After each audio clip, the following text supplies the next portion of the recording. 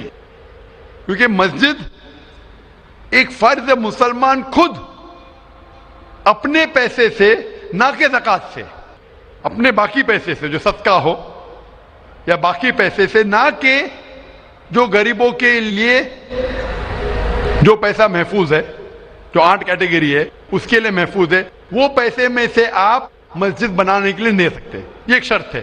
اسی طریقے سے شرط ہے قرآن مجید کی کہ مسجد کی دیکھ بھال صرف وہ لوگ کرنا چاہیے جو اس پہ ایمان لاتے ہیں، جو اس بات میں مانتے ہیں، جو ایمان لاتے ہیں اور جو مانتے اور اپنے اچھے اپنے پیسے سے.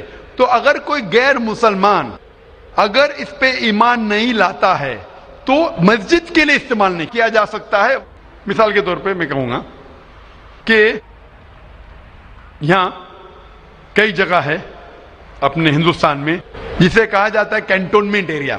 کینٹونمنٹ ایریا مطلب وہ ایریا جہاں صرف ملٹری کے لوگ جا سکتے. عام ہندوستانی، میں ہندوستان کا ناگرک ہوں، میں یہ نہیں کہہ سکتا کہ میں ہندوستان کا ناگرک ہوں اسی لیے مجھے کینٹونمنٹ ایریا میں جانے دو. وہ رول ہے. کینٹونمنٹ ایریا میں جانے کے لیے فرض ہے کہ وہ لوگ جو اپنی پوری زندگی دیتے ہیں دیش کی حفاظت کرنے کے لیے، وہ لوگ کو اجازت ہے. عام آدمی کینٹونمنٹ ایریا میں نہیں جا سکتا ہے، یہ اصول ہے دیش کا. اسی طریقے سے جو لوگ ایمان لاتے ہیں مذہب پہ اور زکوٰۃ کے علاوہ اپنی باقی آمدنی کے پیسے سے مسجد بنا سکتے. تو اسی لیے کیونکہ آپ ایمان نہیں لے کے آئے تو مسجد بنانے کے لیے آپ کے پیسے کا استعمال نہیں ہو سکتا ہے. لیکن باقی خیرات کی الگ بات ہے. اگر آپ کسی کو پیسہ دیتے ہیں، کسی کو تعلیم کے لیے مسلمان کو، تو حرام نہیں کہ مسلمان غیر مسلمان کا پیسہ نہیں لے سکتا ہے. صرف مسجد کے لیے شرط ہے. تو کچھ چیزوں کے لیے شرائط ہے، باقی چیزوں کے لیے نہیں. مثال کے طور پر آپ کہنا چاہتے ہیں کہ میں میرے پیسوں سے کوئی مسلمان کو پڑھانا چاہتا ہوں، تو کوئی مسلمان آپ کے پیسے سے تعلیم حاصل کرنا اس کے لیے حرام نہیں ہے، صرف مسجد کے لیے. اگر آپ چاہتے ہیں کہ آپ کا پیسہ مسجد میں استعمال ہو تو پہلے آپ کو مسلمان بننا پڑے گا، آپ کو ایمان لانا پڑے گا، پھر ہی آپ. کیونکہ آپ اگر جس چیز میں ایمان نہیں لے کے آتے، آپ اگر ایمان نہیں لے کے آتے کہ ہم کو ایک ایشور کو ماننا چاہیے، ہم کو صلاح پڑھنا چاہیے، تو اسی طریقے سے اگر آپ کو ایمان آ جائے گا کہ یہ مسجد صحیح عبادت کی جگہ ہے اور میں اس پہ یقین کرتا ہوں، پھر آپ کا پیسہ لے سکتے، ورنہ نہیں. Hope that answers the question. آپ کا دوسرا سوال ہے کہ ہم لوگ جو گائے کا دودھ پیتے ہیں وہ ویج ہے کہ یا نان ویج ہے؟ بھائی کا سوال ہے کہ ہم گائے کا دودھ جو پیتے ہیں وہ ویج ہے کہ نان ویج ہے. سائنٹیفکلی گائے ویج ہے کہ نان ویج ہے بھائی صاحب؟ ہم لوگ جانتے ہیں نان ویج ہے. گائے نان ویج ہے نا؟ ہاں تو اس کا دودھ ویج ہوگا یا نان ویج ہوگا؟ Non veg. لیکن ہم لوگ کا دھرم میں وہ دیوی ہے. ہاں ابھی اس کے اوپر باقی سوال آ گیا نا.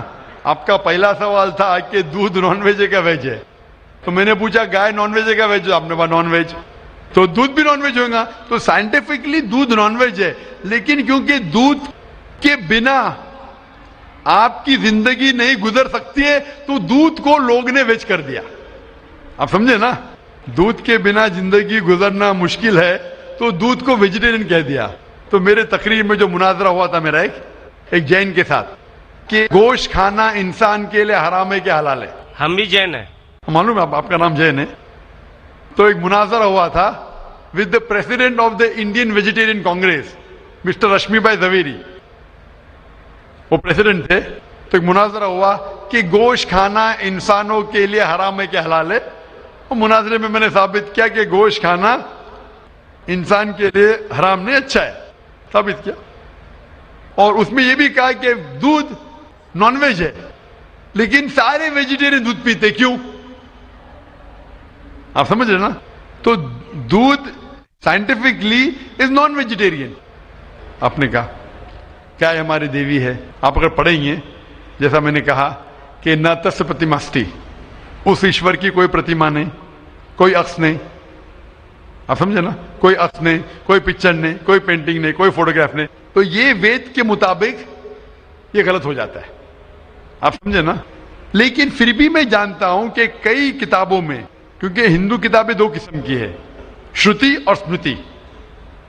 شروتی وہ کتاب جو بھگوان کی طرف سے آئے, وید انوپنشد. اسمرتی وہ کتاب جو انسانوں نے لکھی ہے.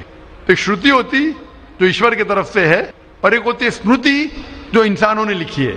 تو میں جانتا ہوں کہ کئی ہندو مذہبی کتابوں میں خصوصاً اسمرتی میں ایسی چیزیں لکھی ہے جو شروتی کے خلاف ہے. یہ آپ دیکھیں گے گائے آپ کی دیوی ہے, وہ آپ وید میں نہیں پائیں گے, آپ نیچے والی کتاب میں پائیں گے. تو جب بھی کوئی اونچی یا نیچے کتاب میں ٹکراؤ ہو تو ہمیں ماننا چاہیے اونچی کتاب. قرآن اسلام کی سب سے اونچی کتاب ہے. قرآن سے کوئی بھی کتاب ٹکرائی تو ہمیں قرآن میں ماننا چاہیے, اس کتاب میں نہیں. آپ سمجھے نا. تو اسی طریقے سے اگر آپ وید میں پڑھیں گے, وید میں لکھا ہے کہ خدا کا کوئی عکس نہیں, تو اگر وہ مانیں گے تو ہمیں ماننا پڑے گا کہ خدا کا کوئی روپ نہیں. تو یہ کہنا کہ گائے دیوی ہے, یہ کئی پنڈت کہتے ہیں کہ ہم جانتے ہیں کہ خدا ایک ہے, ہم جانتے ایشور ایک ہے, لیکن ہمیں کنسنٹریشن کے لیے ہمیں بہت بار مورتی کا سہارا لینا پڑتا ہے. پنڈت لوگ سے میں بات کرتا ہوں کہ آپ کی کتابوں میں صاف لکھا ہے کہ بھگوان ایک ہے, نہ اس کا کوئی عکس ہے, نہ کوئی مورتی ہے, نہ کوئی پینٹنگ ہے, نہ کوئی پکچر ہے.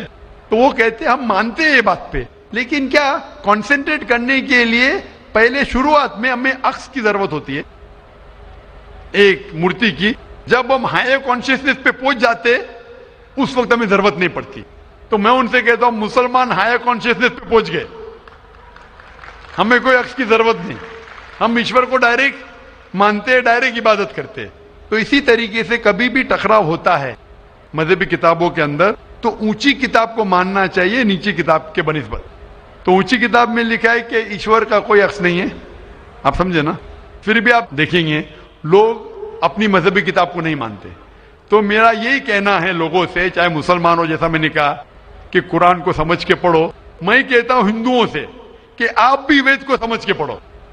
میں کہتا ہوں انڈین گورنمنٹ سے کہ سانسکرت کم از کم ہندوؤں کے لیے فرض کرو, تو ہندو کم از کم سانسکرت پڑھ سکیں گے, اپنے مذہب کے قریب آئیں گے, اور ہندو مسلم بھی قریب ہو جائیں گے. کیونکہ سانسکرت پڑھیں گے تو آپ کو پتا چلے گا کہ آپ کی کتاب میں کیا لکھا ہے. تو کوئی بھی پنڈت آپ کو گھمائے گا نہیں. پھر پنڈت گھمائے گا تو بولیں گے تو حوالہ دو کوئی ہے. آپ سمجھے نا. بہت سے ہندو میرے جو سنتے مجھے اپنے پنڈت سے پوچھتے کہ مسلمان ہے جو ایسا کرتا ہے, بولتے ارے ارے وہ مسلمان کو سنو مت. ارے کیوں نہیں سنو بھائی, میں اگر حوالہ غلط دے رہا ہوں تو آپ آگے پوچھ سکتے مجھے کہ آپ نے جو حوالہ دیا وید کا غلط ہے, میں انسان ہوں, غلطی کر سکتا ہوں, آپ سمجھے نا. تو میں کہتا ہوں ہندوؤں سے کہ آپ سنسکرت جانو, اپنی وید پڑھو, تعالوا الی کلمۃ سواء بین بینکم, آؤ ہم اس بات کی طرف جو آپ اور ہم یکساں ہے, یکسانیت کی طرف آئیں گے تو ہندو مسلمان ایک ہو جائیں گے. Hope the answer the question. ہیں مائک نمبر 2 کی طرف, وہاں پر اگر کوئی غیر مسلم بھائی موجود ہیں اور ان کے ذہن میں کوئی سوال ہے تو سوال کر سکتے ہیں. مائک نمبر 2 سے. جی, میرا نام راجندر پرساد شاہ ہے. میں ارریہ ضلع کے کرسا کاٹا گاؤں کا رہنے والا ہوں, اور میں دھرم سے اگر پوچھیے تو میں نہ ہندو ہوں نہ مسلمان ہوں, میں آنند مارگی ہوں. میں بھاگوت دھرم کو مانتا ہوں. اس لحاظاً میرے من میں ایک شنکا ہے, جہاں گیتا کہتی ہے دھرم سنستھاپنارتھائے سمبھوامی جگے جگے, اور مسلمانوں سے سنتا ہوں کہ محمد از دا لاسٹ پیغمبر. میرا شک ہے کہ پرماتما اللہ کی سرشٹی انفینائٹ ویبس میں چل رہے ہیں, تو انفینائٹ سمسیایں آگے آئیں گی. تو ہوا محمد دا لاسٹ پیغمبر. اگر یہ صحیح ہے تو گیتا کا یہ کرشن کا یہ گھوشنا سمبھوامی جگے جگے کیا غلط ہے؟ بھائی صاحب نے ایک اچھا سوال پوچھا ہے. انہوں نے حوالہ تھا بھگوت گیتا کا, جس میں کرشن کہتے ہیں, انہوں نے کہا سنسکرت میں ترجمہ نہیں کیا. شری کرشن کہتے ہیں کہ جب بھی اس دھرتی پہ ظلم ہوگا تو اس وقت بھگوان ایک پیغمبر کو بھیجیں گے, اور ہر دور میں ایک پیغمبر آئے گا. سمبھوان یوگی ہوگے, ہر یگ میں آئے گا. تو بھائی کا سوال ہے کیا کرشن غلط ہے؟ آپ مسلمان کیوں کہتے ہیں کہ محمد صلی اللہ علیہ وسلم آخری پیغمبر ہے؟ بھائی صاحب, سب سے پہلے ہم کہتے ہیں محمد صلی اللہ علیہ وسلم آخری پیغمبر ہے کیونکہ یہ کہا گیا قرآن مجید میں سورہ احزاب میں, سورہ نمبر 33 آیت نمبر 40 میں کہا گیا ما کان محمد ابا احد من رجالکم ولکن رسول اللہ وخاتم النبیین وکان اللہ بکل شیء علیما, کہ محمد صلی اللہ علیہ وسلم آپ لوگوں میں سے کسی کے والد نہیں ہیں, لیکن خاتم النبیین ہیں, آخری نبی ہے. کیونکہ قرآن مجید میں کہا گیا ہے کہ محمد صلی اللہ علیہ وسلم آخری نبی ہے, ہم اس پہ یقین رکھتے ہیں. جہاں تک کہ آپ نے کہا شری کرشن, میں شری کرشن کی بات کو مانتا ہوں کہ جب بھی اس دھرتی پہ غلط کام ہوں گے اس وقت خدا ایک پیغمبر کو بھیجتے, اور ہر دور میں ایک پیغمبر بھیجیں گے. بالکل غلط نہیں ہے, آپ کو سمجھنے میں غلطی ہوئی, کیونکہ جب آپ پڑھیں گے بھگوت گیتا, بھگوت گیتا کو کہا گیا ہے کہ یہ وید کا نچوڑ ہے. It is the nectar of the Veda, Veda کا نچوڑ ہے. اور جب آگے آپ پڑھیں گے لکھا ہوا کلکی پرانا میں, کلکی پرانا میں لکھا ہے, کلکی پرانا چیپٹر نمبر 2 شلوک نمبر 5, 7, 11, 15 میں لکھا ہے کہ ایک کلکی اوتار آئیں گے جو کل یگ میں آئیں گے, اور کل یگ آخری یگ ہوگا, اور یہ کلکی اوتار لوگوں کو صحیح راستہ دکھائیں گے. اور یہ کلکی اوتار کے والد کا نام ہے وشنو یاس, مطلب بھگوان کا نوکر, عربی میں عبداللہ, جو نام تھے محمد صلی اللہ علیہ وسلم کے والد کا. ان کے والدہ کا نام ہوگا سمتی, سمتی مطلب امن, شانتی. عربی میں ہوگا آمنہ, جو نام تھا محمد صلی اللہ علیہ وسلم کے والدہ کا نام. وہ پیدا ہوں گے امن کے شہر میں جو ہے مکہ. وہ پیدا ہوں گے ایسے خاندان میں جو اس شہر کے چیف ہوں گے. ہم جانتے ہیں محمد صلی اللہ علیہ وسلم قریش خاندان میں پیدا ہوئے. ان کے 4 قریب دوست ہوں گے. ہم جانتے ہو 4 خلفاء راشدین ہیں, حضرت ابوبکر, حضرت عمر, حضرت عثمان, حضرت علی رضی اللہ عنہ. اللہ سبحانہ و تعالیٰ کی رحمت سب پہ ہو. ان کو سب سے پہلی وحی ملیں گی ایک غار میں, ایک کیو میں. ہم جانتے ہیں محمد صلی اللہ علیہ وسلم کو سب سے پہلے وحی ملی غار ہرا میں. ان کو رات کے وقت سب سے پہلے وحی آئے گی. وہ ہی will migrate northwards and come back. اور محمد صلی اللہ علیہ وسلم مدینہ میں ہجرت کی اور پھر سے واپس مکہ لوٹے. یہ ساری نشانیاں جو لکھی ہے کل کے اوتار کے بارے میں, وہ ہو بہو اترتی ہے محمد صلی اللہ علیہ وسلم پہ. ہر یگ میں ایک اوتار آئے گا, آخری یگ ہوگا کل یگ. یہ کل یگ ہے بھائی صاحب, یہ کل یگ ہے. اور کل یگ کے آخری اوتار ہے کل کے اوتار، جس کا نام قرآن مجید میں لکھا گیا ہے محمد صلی اللہ علیہ وسلم. تو یہ جو آپ کی بھگوت گیتا میں لکھا ہے میرے حساب سے صحیح لکھا ہوا ہے کہ ہر یگ میں ایک اوتار آئے گا، اور آخری یگ ہے لکھا ہوا ہے کل کی پرانا میں، وہ کل یگ ہے، اور کل یگ کیا اوتار ہے کل کی اوتار. تو آپ سب کو جوڑیں گے تو پتہ لگتا ہے کہ آپ کے وید میں بھی کئی نشانی ہے محمد صلی اللہ علیہ وسلم کی، کئی بار محمد صلی اللہ علیہ وسلم کا ذکر ہے. کم از کم 100 حوالے تو میں دے سکتا ہوں جس میں محمد صلی اللہ علیہ وسلم کا ذکر ہے. اگر آپ پڑھیں گے بھوشیہ پرانا پرو 3 کھنڈ 3 ادھیے 3 شلوکاس 5 سے 8، اس میں کہا گیا ہے کہ محمد صلی اللہ علیہ وسلم آئیں گے اور وہ ایک فارینر رہیں گے اور وہ ڈیزرٹ سے آئیں گے. لکھا ہے بھوشیہ پرانا میں پرو 3 کھنڈ 3 ادھیے 3 شلوکا 10 سے 27 میں محمد صلی اللہ علیہ وسلم کا ذکر ہے.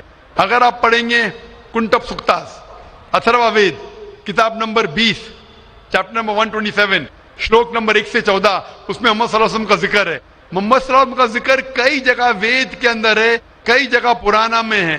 تو اگر آپ بھگوت گیتا کو لیتے ہیں، پرانا کو لیتے، کل کی پرانا کو لیتے اور ایک مانتے ہیں، تو سارے یہ شلوکا کہہ رہے ہیں کہ آخری پیغمبر آنے والے محمد صلی اللہ علیہ وسلم ہیں اور ہمیں محمد صلی اللہ علیہ وسلم ماننا چاہیے. بھائی صاحب جی بھگوت گیتا مانتے ہیں آپ؟ دیکھیے، میں مانتا کسی کو نہیں ہوں. میں ترک کے بودھک استر پر جو میرا لاجک ایکسپٹ کرتا ہے اسی کو میں مانتا ہوں. لیکن آپ نے بھگوت گیتا کا حوالہ دیے کیا نہیں؟ نہیں، ماننا کا مطلب وہ آنکھ بند کا ماننا، میں آنکھ کھول کر مانتا ہوں. تو آنکھ کھول کے آپ مانتے کیا نہیں بھگوت گیتا کو؟ بالکل مانتا ہوں. جو تو ماننے لائق بھگوت گیتا مانتا میں لکھا ہے جو آنے والے آخری اوتار جو پرانا کل کی پرانا میں لکھا ہوا ہے کل کے اوتار، اس میں مانتے ہیں آپ؟ ہوں. یہ قرآن کی بات نہیں کر سکوں گا چونکہ قرآن کی بات نہیں، پرانا کل کی پرانا قرآن میں کر رہا ہوں چونکہ قرآن.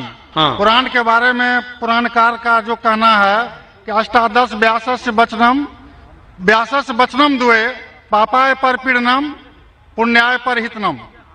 اسی طرح کا ہے کہ 18 پران کا ادیش ہے کہ دوسرے کو کشٹ دینا پاپ ہے اور دوسرے کا بھلائی کرنا پنیہ ہے.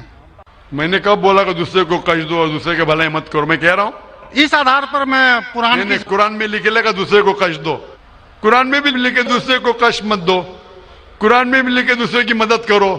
اس کے اوپر بحث نہیں ہو رہی ہے، بحث ہو رہی ہے کل کی پرانا پہ، کل کے اوتار پہ. آپ آخری پیغمبر میں مانتے ہیں کہ نہیں یہ میں پوچھ رہا ہوں. مجھے کل کی ذہن پران کو کا کھول دھیان کے نہیں ہے. کل کی پران کا دھیان نہیں ہے ڈاکٹر صاحب، مجھے کل کی پران کا دھیان نہیں ہے. تو آپ اگر بدھی کے اوپر آپ مانتے ہیں تو میری یہ آپ سے التجا رہیں گی کہ کل کی پرانا پڑھو اور یہ جانچ پڑتال کرو کہ کل کے اوتار کون ہیں اور کل کے اوتار کی تحقیق کرو. آپ انشاءاللہ محمد صلی اللہ علیہ وسلم میں مانیں گے. تو میری آپ سے التجا ہے کہ آپ اس پہ تحقیق کرو کہ آخری اوتار کون ہے اور انشاءاللہ آپ کو ہدایت دیں گے اللہ تعالیٰ. ڈاکٹر صاحب ایک ریکویسٹ ہے آپ سے، میرے ایک بھائی کو دوسرا سوال پوچھنے کے لیے دیا، ایک چھوٹا سا سوال پوچھ سکتا ہوں؟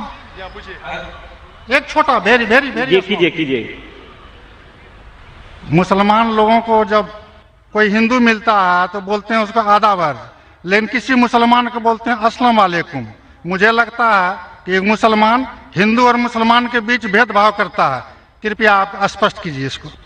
بھائی صاحب کا سوال ہے کہ اگر کوئی مسلمان ہندو سے ملتا ہے تو آداب عرض کرتا ہے، اگر کوئی مسلمان سے ملتا ہے تو السلام علیکم کہتا ہے، تو ہندو مسلمان میں بھید بھاؤ کیوں؟ بھائی صاحب ہندو مسلمان میں بھید بھاؤ تو رہے گا، میں آپ کے سوال کا جواب دوں گا، کیونکہ ہندو ہندو ہے، مسلم مسلم ہے، لیکن ایک دوسرے کا ساتھ دینا چاہیے اور ایک دوسرے کو سمجھنا چاہیے. پہلے بھائی صاحب جس نے سوال کیا تھا انہوں نے مجھے آداب کہا تو میں نے ان سے کہا السلام علیکم، کہا کہ نہیں؟ جی جی جی کہا نا. ہندو نے مجھ سے کیا کہ آداب کہا کہ نہیں؟ میں نے ان سے سلام کہا کہ نہیں؟ جی میں غور کیا تھا. غور کیا، ماشاءاللہ. لیکن تو غور کیا تو کہا کیوں نہیں کہ آپ نے ایسا نہیں کہا؟ وہ ہندو بھائی نے مجھے آداب کہا. ڈاکٹر صاحب، جی ہاں، you are not only one Musliman. I see lakhs of Musliman, but this quality find only in you. only in me, ماشاءاللہ. Only in you. بھائی صاحب کہہ رہے کہ وہ خود مسلمان کو جانتے، صرف مجھ میں دیکھا کہ میں نے سلام کہا. جی. اس کی وجہ یہ ہے کیونکہ علماء میں اختلاف ہے کہ آپ غیر مسلمان کو سلام کر سکتے کہ نہیں. پہلا یہ جان لے السلام علیکم کی معنی کیا ہے. السلام علیکم کی معنی ہے کہ آپ پہ سلامتی ہو. السلام علیکم ورحمۃ اللہ وبرکاتہ، آپ پہ سلامت رہے، رحمت رہے اور برکت رہے. نا اس میں اختلاف ہے مسلمانوں میں، مسلمان علماء میں، کہ آپ غیر مسلمان کو سلام کر سکتے کہنے، غیر مسلمان کے سلام کا جواب دے سکتے. اس میں اختلاف ہے، کیونکہ ایک حدیث ہے جس میں اللہ کے رسول فرماتے ہیں، کیونکہ ایک حدیث ہے جس کے اندر یہود لوگ مسلمان کو کہتے السلام علیکم. السلام علیکم کا معنی آپ پہ موت ہو. سام کے معنی موت. السلام علیکم آپ پہ موت ہو. تو اللہ کے رسول نے فرمایا آپ کو علیکم ان پہ بھی. تو یہ حدیث ہے، صحیح حدیث ہے. یہود لوگ کہتے تھے مسلمان کو چھیڑنے کے لیے السلام علیکم آپ پہ موت ہو. تو اللہ کے رسول نے فرمایا آپ کو علیکم آپ پہ بھی ہو.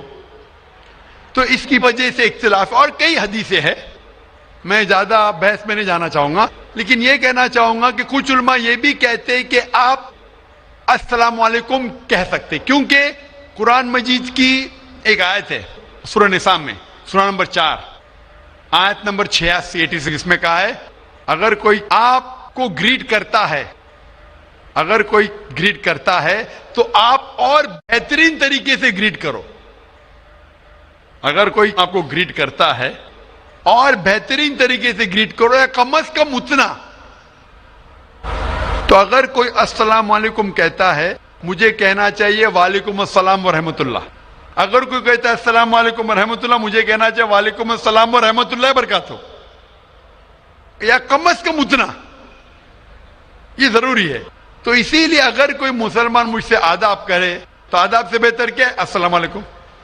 اور اللہ کے رسول کے لیے کہا گیا محمد صلی اللہ علیہ وسلم کے لیے، اللہ فرماتے جو میں نے تقریر میں بیان کیا سورہ انبیاء میں سورہ نمبر 21 آیت نمبر 107 میں، وما ارسلناک الا رحمت للعالمین، کہ ہم نے محمد صلی اللہ علیہ وسلم کو نہیں بھیجا لیکن رحمت بنا کے سارے انسانوں کے لیے، سارے عالم کے لیے. تو جب محمد صلی اللہ علیہ وسلم سارے انسانوں کے لیے رحمت بن سکتے تو کیا میں السلام علیکم ورحمۃ اللہ نہیں کہہ سکتا ہوں؟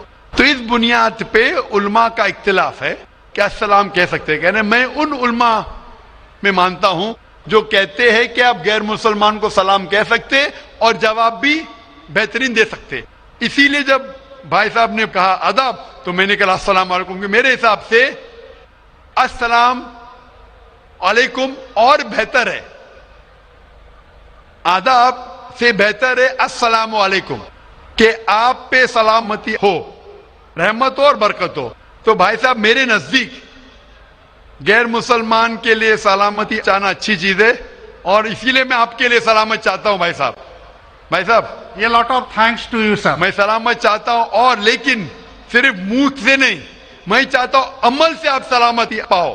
اسی لیے میں کہتا ہوں کہ تحقیق کرو کل کے اوتار کے بارے میں، آخری پیغمبر کے بارے میں، محمد صلی اللہ علیہ وسلم کے بارے میں، تو آپ کو سلامتی اس دنیا میں رہیں گے اور آخرت میں بھی انشاءاللہ.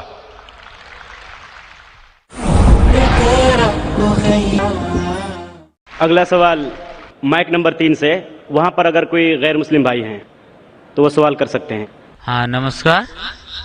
میرا سوال یہ ہے کہ میں دوائی دکان ہے، اور دوائی دکان کے بغل میں نے دو طبقے کو آپس میں لڑتے ہوئے دیکھا، جس میں کہ ایک بریلوی سماج اور ایک دیوبندی سماج تھا.